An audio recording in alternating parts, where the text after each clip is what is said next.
Uh, okay, so I'm Justin Hill, and you are Addison Hinton. cool.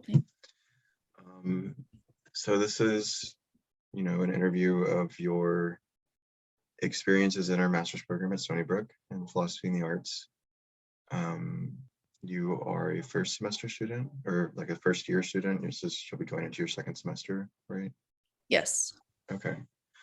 So when you, not necessarily when you applied to graduate school, but when you started, I guess last summer, what was your mindset? I think, what did you expect? And, maybe how did you approach your work? And how has that changed since coming to Stony Brook? So for me, graduate school kind of marked the beginning of a more advanced pursuit of philosophy. And that did make me a little bit nervous at first. I was afraid that a lot of my reading and writing skills wouldn't like match up to the caliber that they expected of me. But now that I do have that semester under my belt, I've realized that none of these professors expect you to come in just knowing everything, and that the program is truly designed to help you grow as a philosopher and as a person. And so I would say that this program did really change my mindset from viewing graduate studies as a daunting endeavor to more of a journey where I do have a great access to like a great support system of professors. Yeah. Cool. Yeah, I think that makes a lot of sense. Yeah, that's great. So from there, what classes did you take this semester? So I took Professor Ed Casey's course, Thought, Feeling, and Social Movements in Art, and it focused on public art primarily. And then we read Fred Evans' Fragility of Democracy, and we also worked closely with Nobi Nagasawa, who is an art professor at Stony Brook. Mm-hmm. And then I also took Professor Harvey's Sublime course, where we basically just spent the whole semester looking at different philosophers' views of what the sublime is and how it relates to beauty and aesthetics. And I also took Professor Crease's course, which was a special seminar in aesthetics. And that was really helpful in getting to know the different faculty, because each lecture was led by a different professor from Stony Brook. And so we touched on tons of different topics, from Aristotle and Plato to Kant to Derrida and Afrofuturism, James Baldwin, bell hooks. I mean, it was very, very diverse. So that was nice too. That's really cool. Yeah, I've heard some about both Ed and Robert's courses, but I didn't know quite all the details about Robert's or about Bob Crease's course. And that's interesting that you got to hear from so many different professors and so many viewpoints. Like when I took Derrida with Ed last fall of 2020, it was virtual and he had like a guest speaker every week. It was just like a semester-long powerhouse. I mean, some of the names were just like, really? Like, that's cool. Yeah, I liked it because I feel like it rounded off all of my courses, because there was like the heavy focus in the continental tradition and aesthetic theory. Then this one added a little bit more social and political aspects, kind of real world application of the ideas, which I liked. Cool. Yeah. That's a very nuanced and balanced approach. It's cool that you could see that. It's really neat. So I wanted you to be able to speak on one of these classes in detail. Which one did you want to talk about? I picked Professor Crease's course, the special seminar in aesthetics. Great. Yeah. So you've already described that the class was structured in such a way that different faculty members were they all professors at Stony Brook each week, or were there any guest speakers from other So universities? there were some guest speakers, and I don't remember all of their names. One of them was an alum who was really, or her focus was Sheets Johnston. And then we also had a guest speaker for Aristotle. And then I believe a current either master's or PhD student, but who's also a professor at a different university, come in and talk about Afrofuturism and sci-fi and things like that. I know that Amanda is a professor. Is she the Sheets Johnston I don't know person? if she specializes in that. That lecture was interesting. It's not the specific one that came to mind when I first thought about the class, but it was super interesting to hear her thoughts on improv dance and how that relates to people's experience in the audience as well as the one actually dancing. And it was something I never thought of before because I'm not a performer. I'm not really artistic in that way. And so to hear someone talk about improv, and I know Professor Kreese dances as well, so he was really into that discussion. That's really cool. I took appreciation of modern dance of like an undergrad, and something that they taught me that I had never really thought of is that like when you go to a dance performance, one of the ways to appreciate dance production is to imagine your own body moving in that same way. So if there's a spin or a twirl or a jump or dive or something like that, you can kind of like feel it from inside.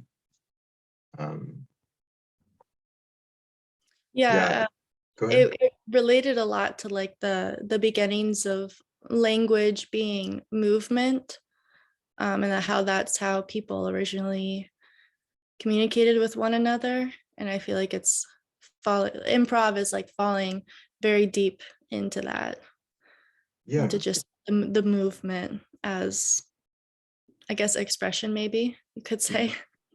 that's super cool. Yeah, like I've done a lot of research on expression and language and qualitative languages, and so it's just absolutely fascinating because more recently my work has gone into improvisation and flow and like just my own experiences dancing to music and the way that puts one in a flow state, because they're both receiving, like listening to the music and also expressing it simultaneously. So it's a sort of conjunction between the two.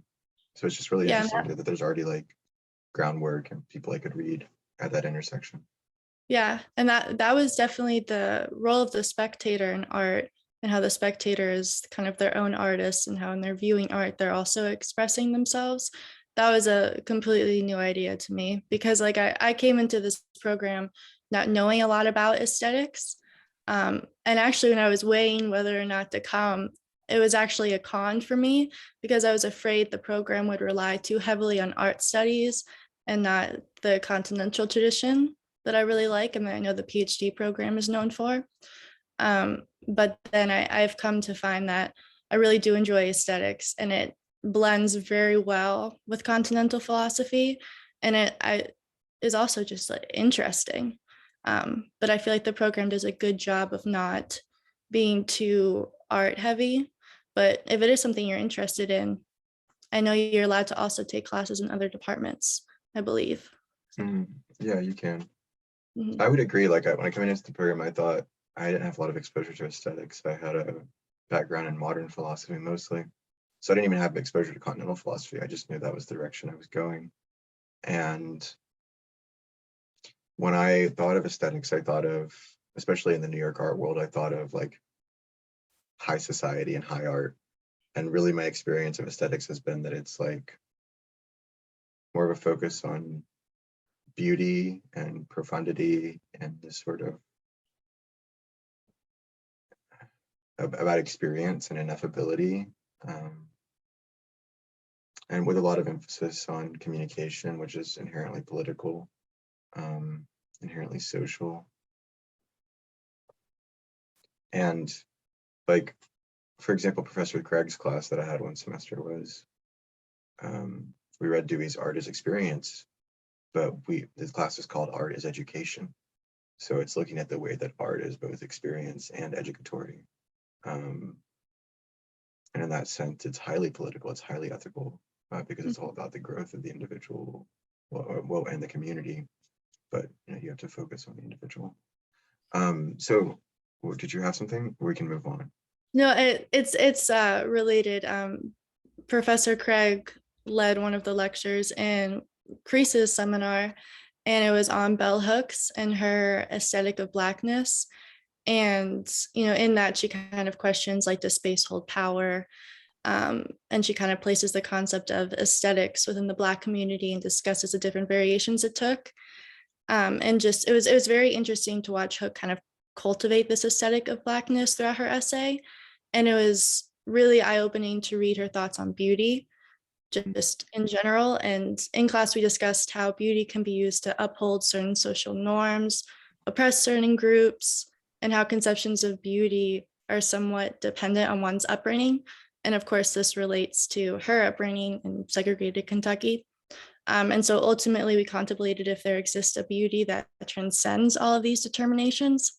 And that, to someone who loves phenomenology, I really loved that question. And so it kind of brought aesthetics with my own interests together while including a social aspect. So it was definitely, that was a really good lecture. That's super cool. Mm-hmm. Yeah, if you're interested in the way that, I don't know, what comes to mind is, I think it's called Distinction by Pierre Bourdieu, who's a French sociologist, but his work looks at the way that class and upbringing determine the way, like determine taste, and then taste, relates to aesthetic evaluation. Taste, yes, yeah, I've learned taste is really important, especially in Kant talks a lot about taste. yeah. Yes. My first semester, we started with a critique of judgment. They just threw me in the deep end, like. Yes, we did a fair amount of Kant in the Sublime class, and then also Professor Casey led a lecture in Crease's course on it as well. Both were really great. That's actually how I met Professor Harvey, was through, he guest lectured for the Kant section in the first semester, and spoke on the Sublime. It was good. Okay, so what work did you do in the class? So for this one, I know typically we have, like, our class structures are typically weekly readings, one presentation a semester, where you are responsible for explaining the reading in detail in about 6 to 10 pages, and then a term paper of 15 to 20 pages. Was that all the same for this course, given its kind of guest speaker nature? So it was in the other two courses, and I don't know if my memory, I'm just not remembering it, but I don't believe I gave a presentation on a reading in Crease's course. I did in the other two, but this course focused more heavily on lecture speakers. Class discussion was a big thing. And then the term papers. I mean, we spent the duration of the entire class, so 3 hours, talking about our term paper topics and things like that. So that was the main presentation. But in this course, my term paper topic, originally I wanted to talk about Sophocles' Antigone as a sublime character, because I was kind of building off of my paper for Harvey's course on the Hegelian ethic of the sublime, where I kind of put the phenomenology of spirit and lectures on fine art together to see, to kind of place that text that was otherwise seen as an outlier in Hegel's very strict systemic philosophy. And in Crease's course, though, when I was giving my presentation, one of my fellow students encouraged me to look up Judith Butler's The Claim, where she talks about Hegel's Antigone.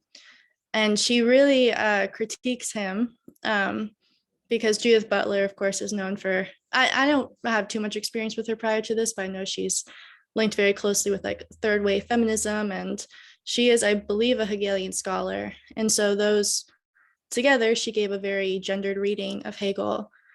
I personally felt was a little unfair. And so in my paper, I tried to reconcile kind of this contemporary new wave feminism with this kind of pre-modern Hegelian dialectic. And I came to find that this is actually like a real dilemma in, the academia world right now. And a lot of people kind of find it impossible to reconcile, which drew me to it. And so my paper in that course actually changed pretty drastically after we talked about it in class. Cool. So it's cool that you've identified an area a little very focused area that interests you and also would be highly substantive to the broader community in your continuing research. Yeah, and my undergraduate studies primarily focused on Greek philosophy. I wrote my senior thesis on Aristotle, and so I really loved the Greeks, which was where Antigone came from. Did you love the culture too? Was it sort of a holistic package with the Greeks? I guess so. I mean, the history is great, and Homer's books are amazing in my opinion. It's been a while since I've read them, but when I did read them, I remember just loving them. Just like this vibrant world where the gods are more like these, character traits or these powers willed by people in battle. It's just a really cool story narrative at the very least for me. But I didn't really fall in love with Plato, but I did with Aristotle. And I went pretty in depth to to investigating his four causes. And that was primarily my focus during undergrad. So it centered really around Aristotle, and then I guess kind of slowly grew a little bit. I took I think it was a Greek literature course in the classics department at my undergrad after learning more about Aristotle. So do you think like the Greek gods as these kind of aspects or things moving through the battlefield and different pieces of material, have you thought to relate that with like final causation? Yeah, that's a great question. I feel like so I've always thought that Hegel and the phenomenology of spirit like understands Aristotle's four causes like exactly correct. That's just my opinion. It's how I read it. It's up for debate, but I believe that he is spot on. And so this plurality of gods is very interesting because in lectures on fine art and in other places in Hegel, he talks about the movement from this plurality to a pure subjectivity, which is a one wholeness or the one substance. And so as we move through time and art changes, we lose this plurality of gods and realize that each god is each character trait actually is a determination of this one substance.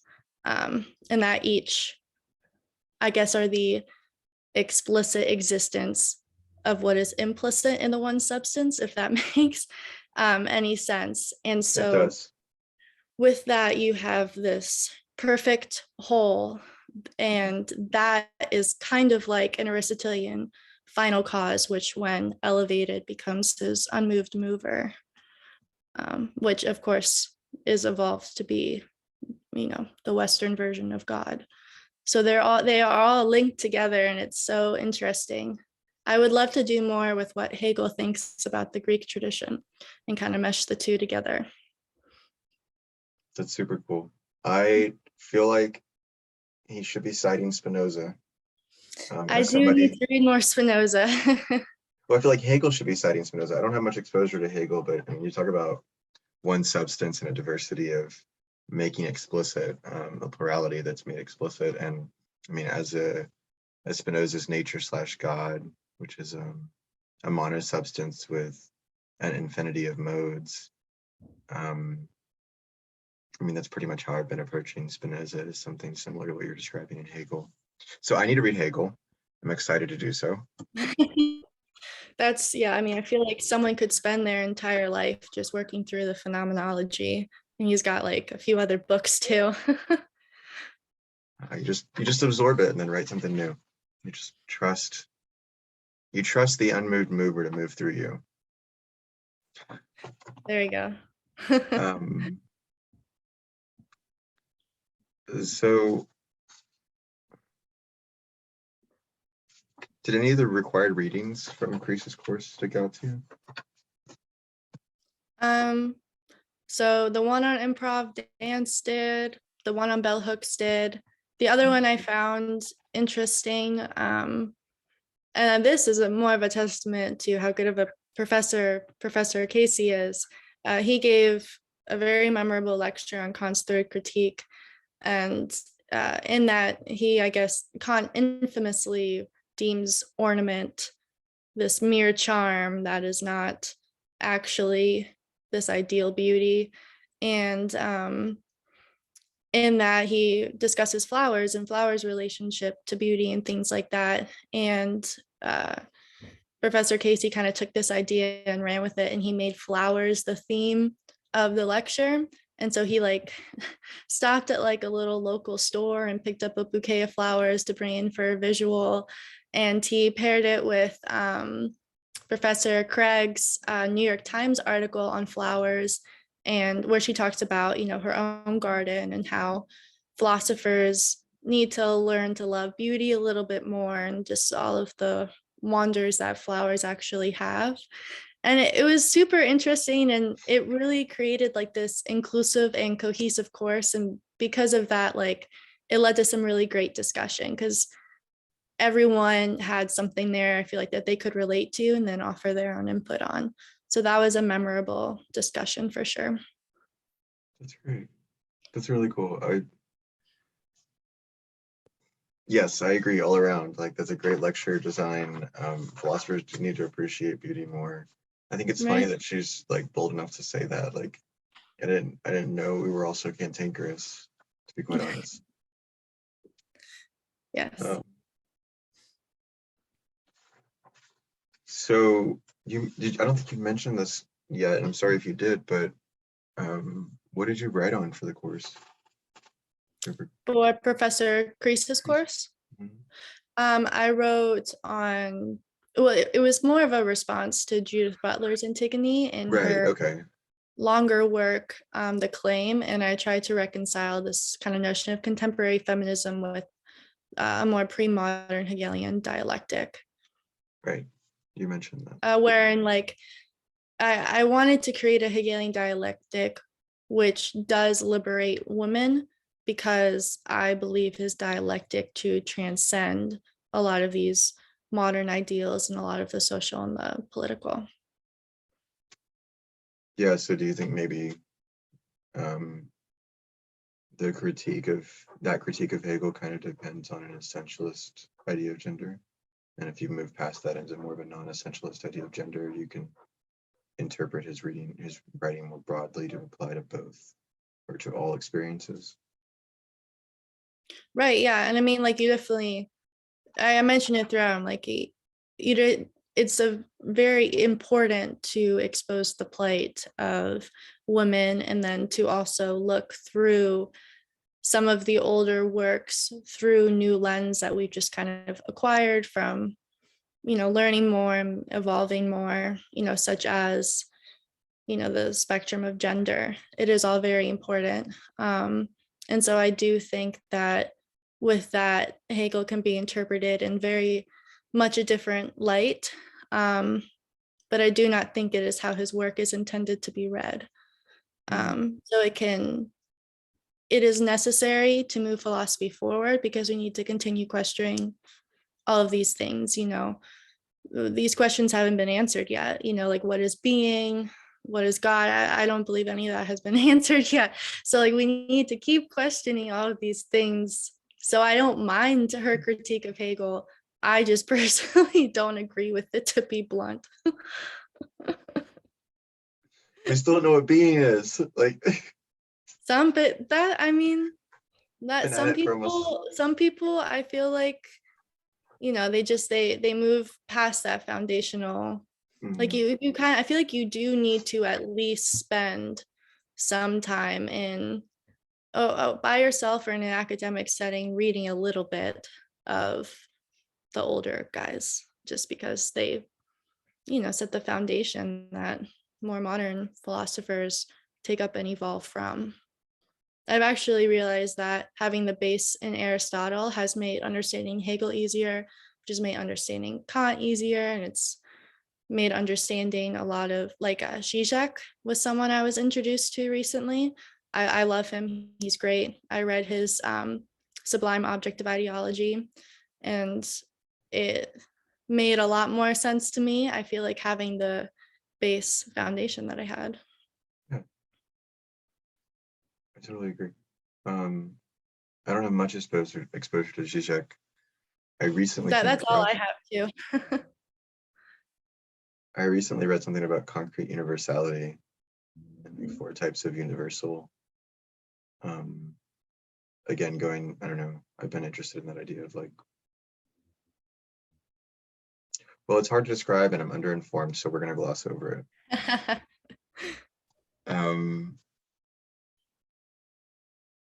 But yeah, I definitely agreed with what you were saying about having to critique. I just think critique is so important, and it's important that people are open to being critiqued and not taking it like personally, which if you understand yourself as the substance and not the mode, then critique isn't personal. It's just a modification of behavior towards an ethical good. But also, like Benjamin talks about the task of the translator as, well, specifically the task of the translator is, I'm going to be writing a lot on this, so I don't want to pin it down. One task of translation is to address semantic drift, more or less, to get at the meaning. He talks about this early in the text.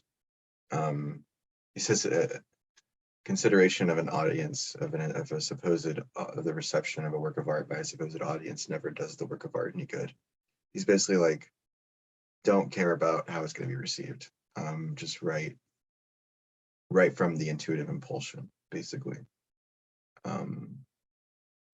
And you shouldn't translate literally. You should translate not quite the meaning either. It's not quite the overall meaning.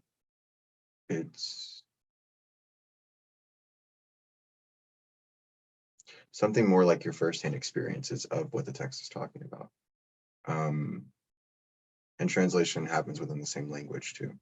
Like if you can translate an English text from 300 years ago, when you talk about it, when you write a paper on it, you're translating it into modern discourse and thinking. So I definitely agree with that kind of balance you're talking about between progressive critique and charitable interpretation. Yeah. So did you do anything outside of class that was like fun? Did you hang out with other students? Did you talk to professors outside of class? Did you have museum visits? Like what was your life outside of the classroom at Stony Brook like? We definitely did a lot outside of the classroom. I feel like within the program, a real gem are all the field trips that you take. And Nobi was so kind as to actually have us over to her apartment. And she gave us basically a free lecture on public art, space and place, things like that. And it was really wonderful. I mean, she's an extraordinary woman. She has so many accolades. I had no idea.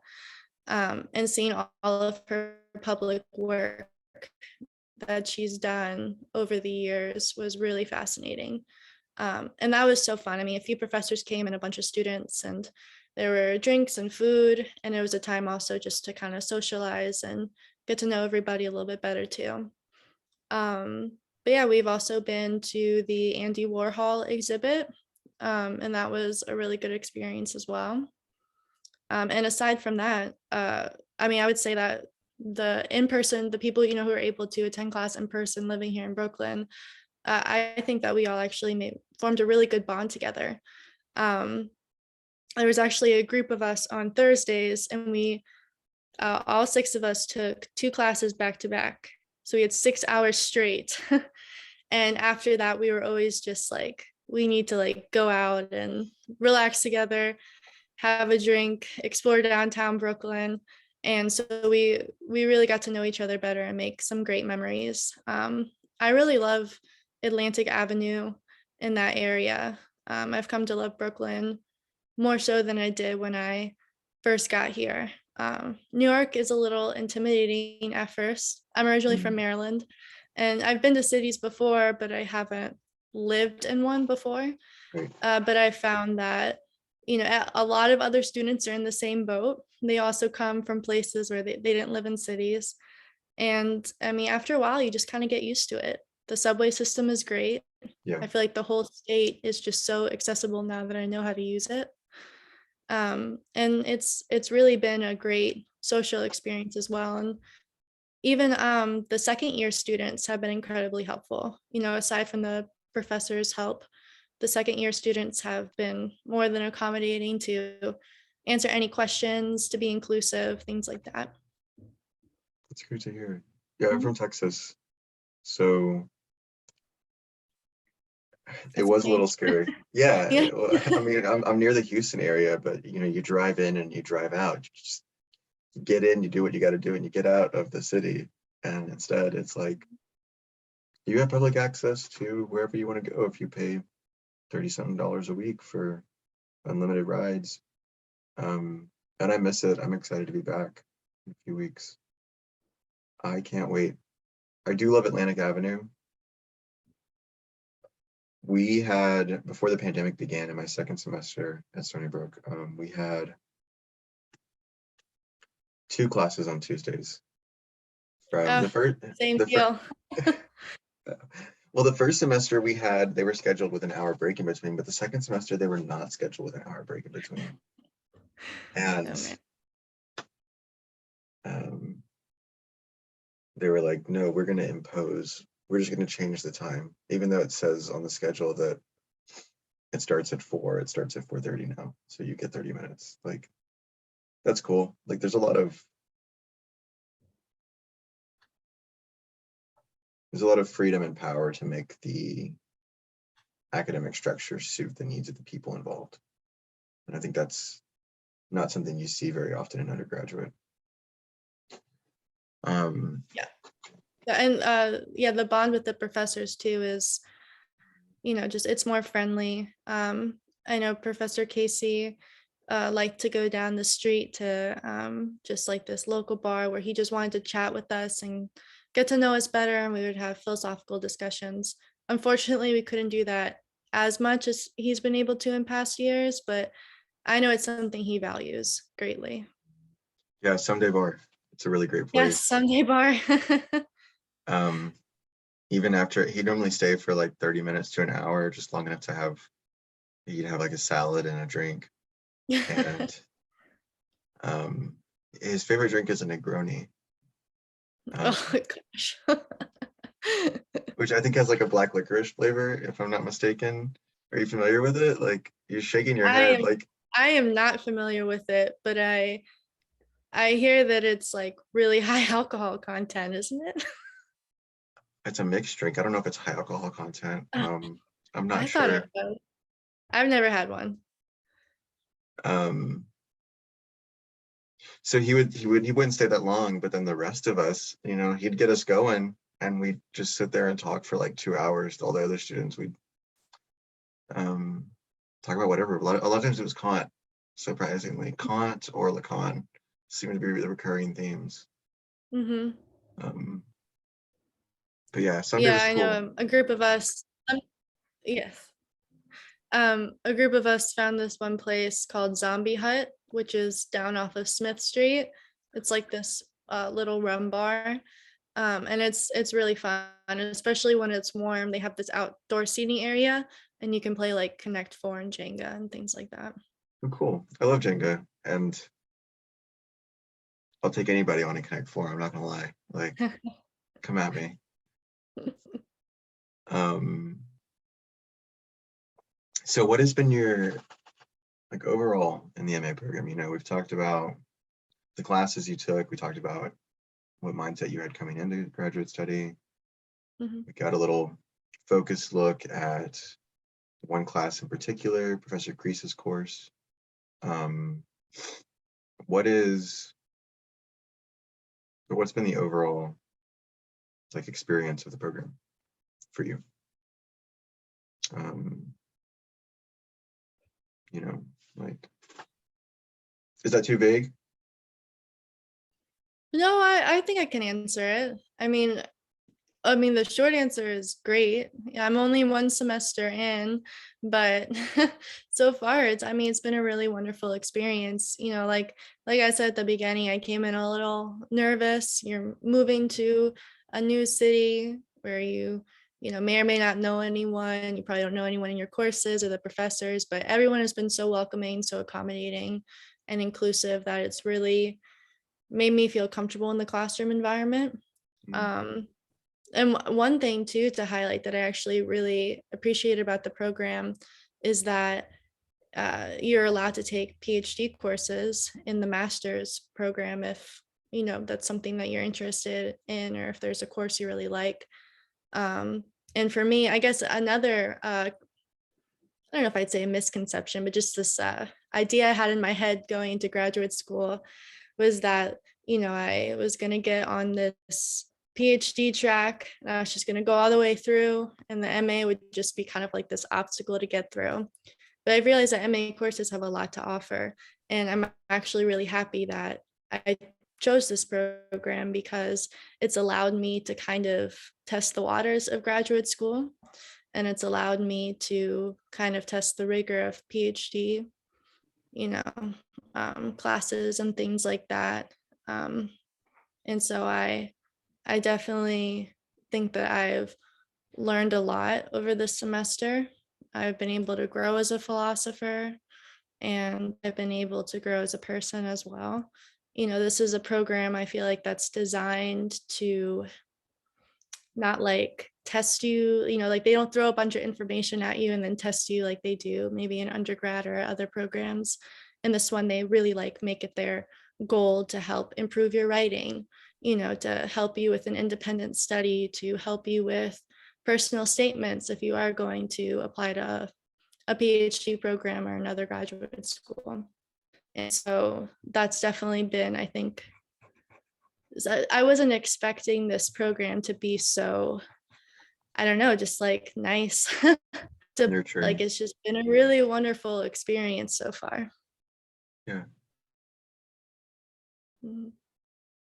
I'd agree. Yeah, like that resonates with my experiences too. Um, there's definitely an emphasis on giving students opportunities to learn to trust their own voice. Like Professor Craig says that the reason that we share abstracts in class ahead of, like, abstracts are due on a certain day in the semester, normally 80 to 90% of the way through the course, and we share them in that course. And the reason we do that is so that we can identify anybody who's working on a similar project idea, but also, and this is what she's told us, so that we can develop comfort presenting and standing by our ideas to an audience of peers. That's a very valuable lesson. And one thing I was actually thinking when I was, kind of jotting down some ideas for this was that I have a lot more confidence in myself and my work now. All the professors and other students too provide such great feedback. And we all work together and chat with each other.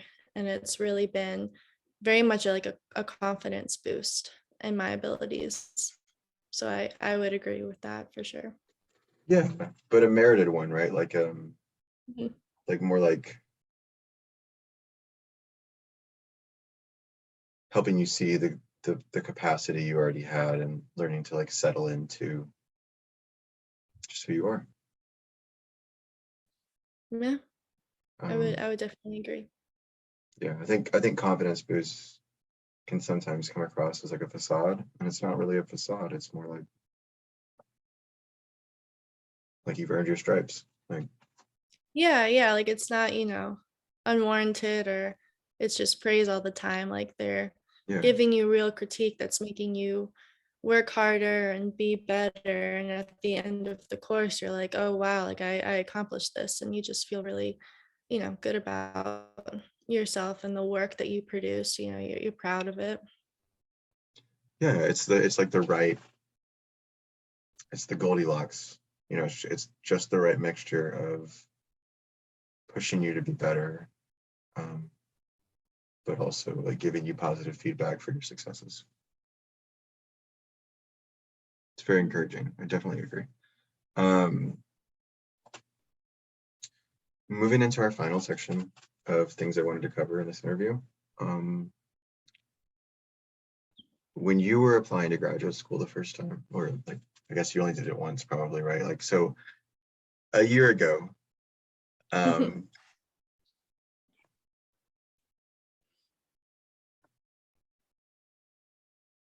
what do you have any advice for people who are currently in the position you were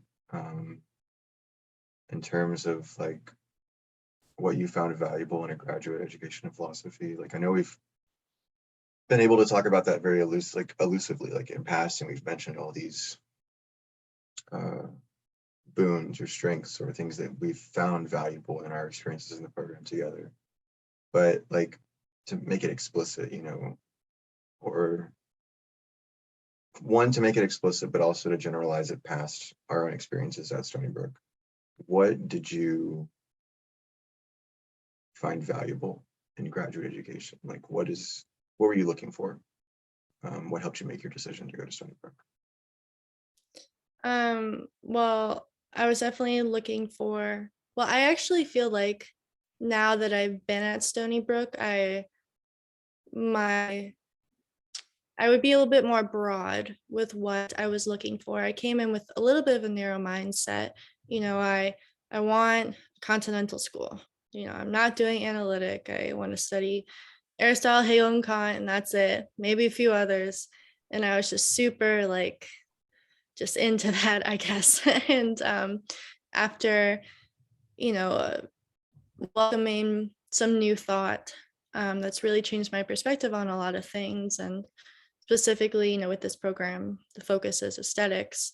Um, I've come to realize how they all come together just to form the discipline philosophy, and that they're all equally important. So I think what's valuable in a graduate program is that they capture a well-rounded picture of the discipline that you're trying to study, as opposed to having too much of a hyper focus on one distinct area of it. And what makes philosophy so great, in my opinion, is that it is so diverse. I mean, it's kind of infinite content, in my opinion. You can apply it to anything and use it as a tool to study everything. And I think this program does really well with adding a lot of diversity of themes and topics and philosophers from different backgrounds that really help to capture this well-rounded picture of philosophy. And so I would say that was definitely a mindset of mine that changed after coming to this program, and I think in a positive way. Um, and it's also something I think that's just really great about philosophy and what makes it a really wonderful discipline to pursue. Yeah, I guess my advice then would be to maybe apply to some schools that maybe will test you a little bit, maybe make you study new philosophers or things that you haven't studied before. You obviously want some of your research interests to line up, but a concentration in aesthetics shouldn't be seen as a negative, but kind of like a new opportunity. yeah, and it's a specific aesthetics in particular. At least the way Stony Brook does it is a fluid concentration that kind of weaves between way more than you would think it does. Mhm.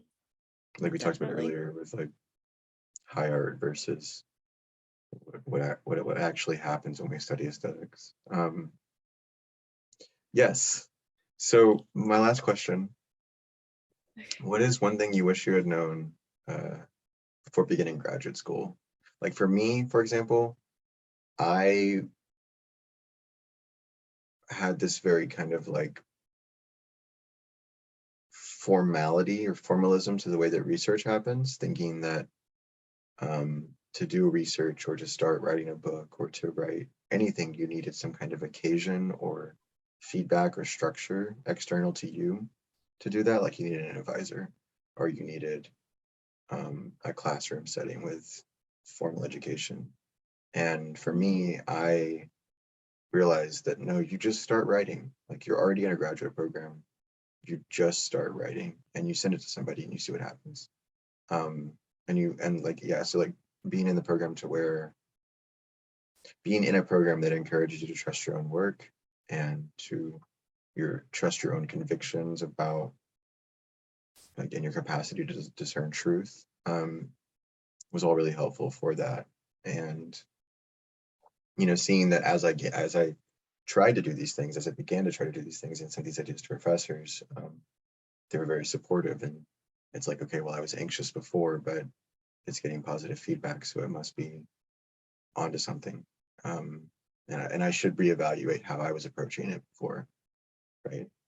So like I just thought that was super helpful. I would love to encourage every incoming student to trust their own work and start writing immediately, without needing a structure or like if this is what you want to be doing, maybe spend all of your time writing. Like Yeah. I would definitely agree with that. I definitely had a lot of anxiety with sharing my work with other people at first, especially because I took a gap year before coming here. So my philosophy was a little rusty and my writing was a little rusty. So I was very, very nervous that I was going to write something and turn it in and they were going to be like, this makes no sense. And it just was not going to go over well. But I definitely agree. The feedback is great. And it's definitely unwarranted anxiety for sure. It's important to share your work and to have those discussions with others. Um, I guess I also wish that, mm, I mean, I guess I wish I had known before, like how much just this program as a whole offers, even outside of the classroom. New York is such a great city for philosophy. I mean, you can go to tons of different museums. There are tons of different other programs and classes that you can audit because of the SUNY system, I believe it's called, which was something I didn't really know about before. is that different from And the just the social, consortium? sorry, Is that different from the consortium? I don't, I, I don't know exactly. I remember during an orientation via Zoom, Professor Casey said that you can, because you go to the school, you can audit courses at other places like Fordham or what have Okay. you, if they are like a state university. And it can be a philosophy course, or he said that someone he knows took like an all immersive Spanish course to get their language out of the way for their PhD program and things like that. So that, New York as just a state to go to school offers a lot.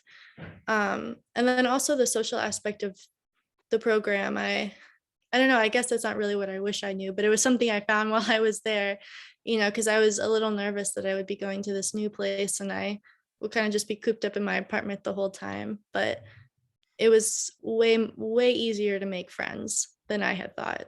Yeah. So that was definitely a comfort for sure to have that social aspect there. And also to be surrounded by a bunch of people who also love talking about philosophy. That was something I've never really had before. You go out and every single person wants to talk about philosophy and it's really awesome. Yeah. I coming from Texas and being, you know, it's definitely relatable. It's like once you get into graduate school, you're like, oh, this is the level I can get to when conversations about philosophy, when people actually can follow, not hierarchically, like not like it's more sophisticated, but just that it's a different domain of specialization, right? Nobody typically knows the nuances of the ideas you're trying to navigate through unless they're also philosophers. And once you get into that community, it's really different and you can advance at a different pace. That's and very then, true. yeah, it's really cool. Mhm. Okay, so any last thoughts? I really appreciate your time today. Yeah, no, it's my pleasure. This has been really wonderful, and yeah, I don't know. So I'm only one semester in, but so far I feel like I've already learned so much from this program, and it's been a really great experience. And I'm excited, for what's to come in the following years. Yeah, I am too, because I've got to finish as well. So, yeah, to anybody who, hopefully we see you one day, whoever's watching this. Everybody take care.